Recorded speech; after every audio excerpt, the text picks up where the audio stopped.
नमस्कार दोस्तों, चलिए हम एक बार फिर आपका स्वागत करते हैं YouTube चैनल हिंदी मार्गदर्शन XYZ पर। हम हिंदी साहित्य का इतिहास देख रहे हैं और इसमें ग्रामर भी देखते हैं।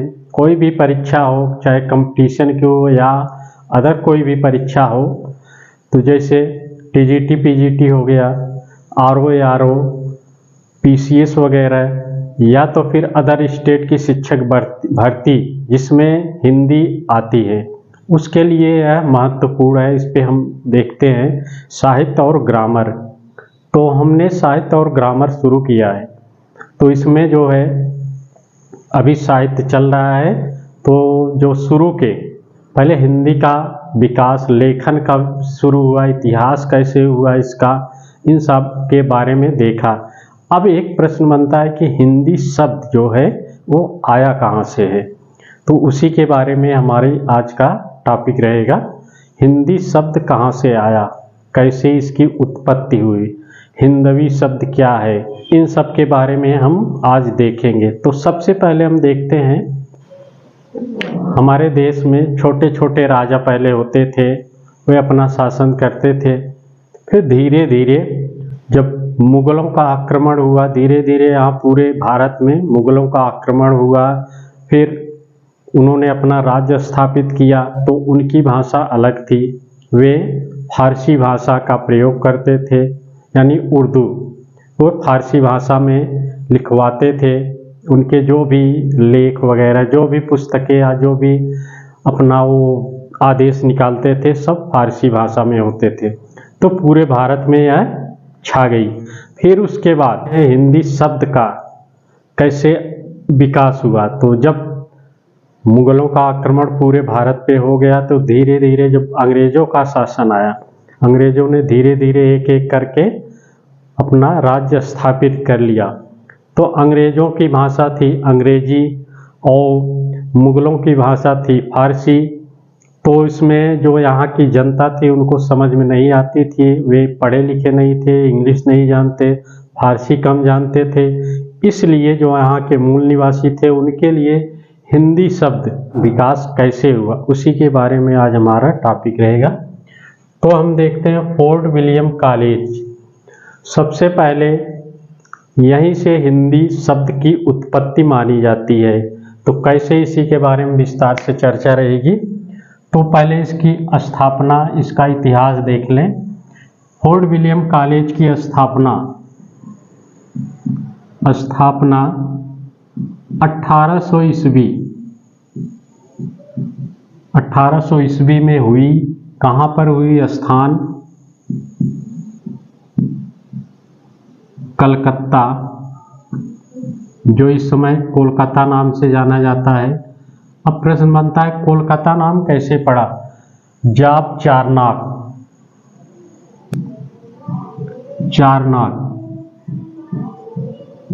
नाक ने कोलकाता नाम रखा था, इसको याद रखिएगा। एक स्थापना स्थान, इसके गवर्नर उस समय कौन थे? जब अंग्रेजों का शासन आया तो वहाँ पर गवर्नर नियुक्त किए जाते थे। तो गवर्नर कौन था? वेलेजली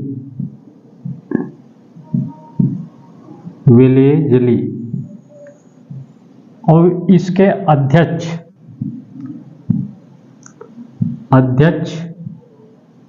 कौन थे? John Gilchrist.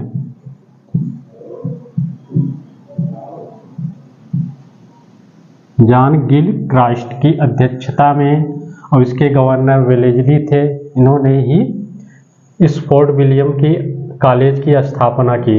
इनका उद्देश्य क्या था? उद्देश्य यह था कि भारतीय और पाश्चात्य भाषाओं, साहित्य, ज्ञान विज्ञान, कानून का केंद्र बनाना था। अंग्रेजों का यही उद्देश्य था कि इसको ज्ञान का केंद्र, कानून का केंद्र बनाया जाए। लेकिन यहाँ से हिंदी, उर्दू और मराठी, तमिल, इन सब भाषाओं में अनुवाद होने लगे, धीरे धीरे विकास होने लगा। तो ये सब यहीं से निकला है। तो उस समय जो थे माना जाता है कि हिंदी का विकास, पहले हिंदी को हिंदवी कहते थे, हिंदवी, तो बाद में हिंदी आया। तो हिंदी का विकास जो है इसी की टकसाल जो वहाँ मुद्रण होता था, छपते थे, वहीं से हिंदी शब्द की उत्पत्ति मानी जाती है।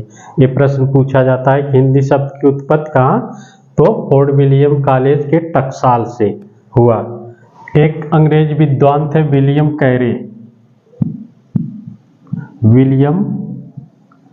कैरे, इन्होंने जो अंग्रेजों के प्रसिद्ध ग्रंथ बाइबिल का अनुवाद हिंदी में करवाया, बाइबिल का अनुवाद हिंदी में किया। कौन? विलियम कैरे ने बाइबिल का अनुवाद हिंदी में किया। इन्होंने जो अध्यक्षता की, जॉन गिलक्राइस्ट ने 1800 से इन्होंने 1806 तक इसकी अध्यक्षता की, फिर इसके बाद छोड़ दिया। फिर इसके बाद दूसरे नंबर पाएंगे जेम्स मोवट,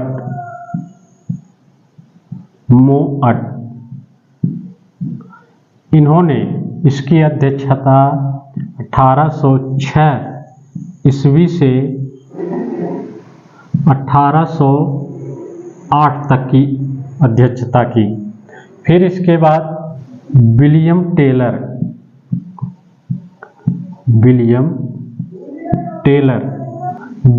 टेलर ने 1808 से 1823 तक इसकी अध्यक्षता की।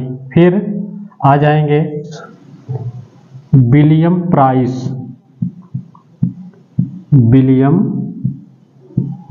प्राइस, इन्होंने 1823 से 1831 तक अध्यक्षता की।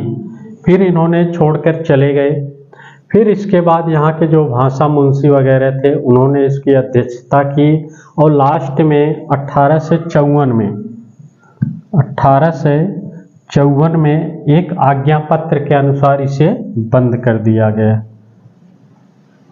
अब देखिए 1800 से शुरू हुआ और 1854 में यह बंद हो गया। इसकी अध्यक्षता किसने की? यहाँ से प्रश्न बनते हैं। 1806 तक जॉन गिलक्राइस्ट, जेम्स मोवट 1806 से 8 तक किया। फिर विलियम टेलर ने 1808 से 1823 तक अध्यक्षता की। फिर विलियम प्राइस, इन्होंने 1823 से 1831 तक अध्यक्षता की। फिर इसके बाद वहाँ के जो भाषा मुंशी थे भारत के, तो उन्होंने इसको संभाला। फिर धीरे धीरे खत्म होने लगा। फिर जाके 1854 में एक आज्ञा पत्र के अनुसार इसे बंद कर दिया गया। अब यहाँ प्रश्न बनता है कि हिंदी के कौन कौन से इसमें प्राध्यापक हुए थे, तो कौन कौन थे? पहले थे लल्लू लाल, इन्होंने प्रेम सागर लिखा, दूसरे थे सदल मिश्र,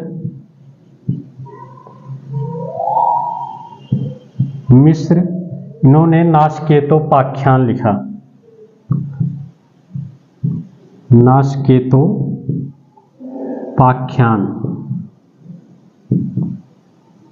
ये भारत के विद्वान थे। इन्हें हिंदी के लिए ही नियुक्त किया गया था कि हिंदी में अनुवाद करने के लिए।